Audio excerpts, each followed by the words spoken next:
এই ব্লগটা হলো শনিবারের। পোস্ট করব করে আর করা হয়নি। সেদিন ছিল দমদমে পড়া। প্রায় 6:30 ট্রেনটা ধরেছি আর তখন ওয়েদারটা বেশ ভালো ছিল। বেলা বাড়ার সাথে সাথে অবশ্য ভীষণ গরম লাগছিল। কোচিং সেন্টারটা স্টেশন থেকে 5 মিনিট হেঁটে যেতে হয়। রাস্তায় এই কিউটিগুলোর সাথে দেখা হয়ে যায় আর আমি ভীষণ চটকেছি। প্রত্যেকটা বেড়ালেরই সেম কালার ছিল, মানে ভীষণ কিউট লাগছিল। পড়ার ওখানে গিয়ে দেখি কেউই তখন পৌঁছায়নি। তারপর আস্তে আস্তে সবাই চলে আসে। এরা কেউ আমার ব্লগে আসতেই চায় না, তাই জন্য লুকিয়ে লুকিয়ে সবসময় ভিডিও করি। তারপর ওখান থেকে গেলাম বারাসাতে, বারাসাত লোকাল ধরে। আর ট্রেনটা দেখো কতটা ফাঁকা, পুরো হাত পা মিলিয়ে গেছি আমি। তারপর হঠাৎ করে মেঘ করেছিল আর ভীষণ ঠান্ডা ঠান্ডা হাওয়া দিচ্ছিল। আমি যাচ্ছিলাম ডেন্টাল ক্লিনিকে, তেমন কিছুই না, জাস্ট একটু চেক আপ করাতে যাবো।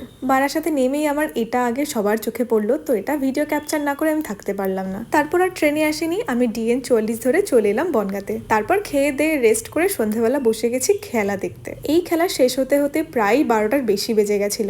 ভিডিওটা এই পর্যন্ত, টাটা।